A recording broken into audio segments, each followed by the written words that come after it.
What's up, y'all? Welcome back to Straight from the Crates. I'm Tiana, and this is where we talk vinyl, nostalgia, and how music actually makes us feel.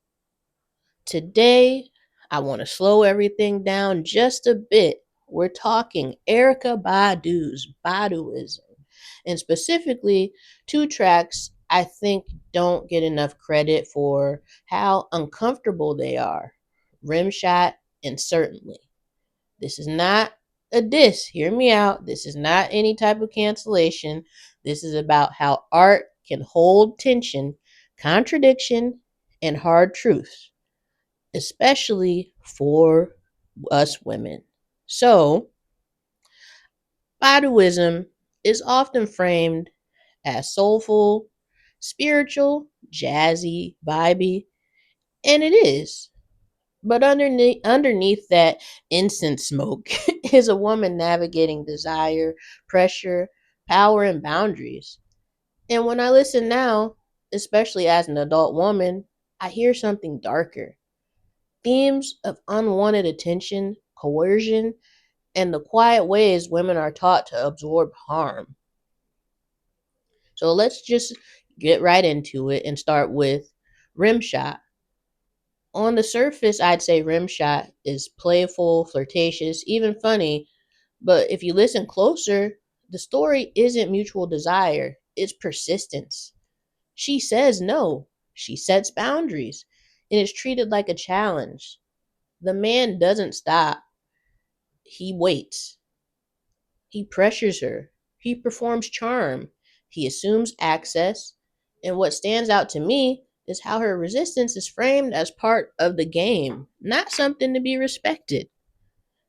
That's not explicit assault, but it is a familiar setup. It does mirror how society often minimizes coercion. If he keeps trying, it means he likes you. If you didn't scream, it must not have been that serious.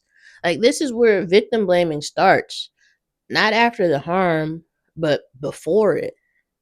And then we get into certainly, and that's where it all really hit for me. Like, my eyes open, like, the song feels haunted. The lover in this track doesn't feel wanted, he feels imposed. Like, there's confusion, discomfort, dissociations, lines that suggest being altered, foggy, not fully present. And while it's metaphorical, it does evoke loss of control. And what I think is powerful and troubling all at the same time is that the song doesn't resolve. There's no justice, there's no confrontation, just processing. That feels real because so many women don't get a clear narrative arc. They get silenced, they get self questioning, they get blamed, or worse, they blame themselves. And that's terrible. And it's always something that we need to look within ourselves on when we're thinking about victimizing ourselves or being a actual victim. So in my opinion, what makes Baduism complicated and important is that Erica doesn't paint herself as perfect in any way or empowered. She shows contradiction. She shows how women can be spiritual, brilliant, sensual, and still trapped in dynamics that don't protect them. That doesn't mean she's endorsing harm, it means she's documenting lived experiences. And sometimes the most radical thing an artist can do is, not clean it up, just be unapologetically real. So, in closing, Baduism isn't an album about assault in a literal sense, but it does sit in the uncomfortable space where consent, power, desire, and blame blur. That's why this still matters. Because listening now as an adult, it asks me to reflect, not just on the music, but on the world that shaped it, and the ones that we're still trying to change, and the world that we are still trying to change today.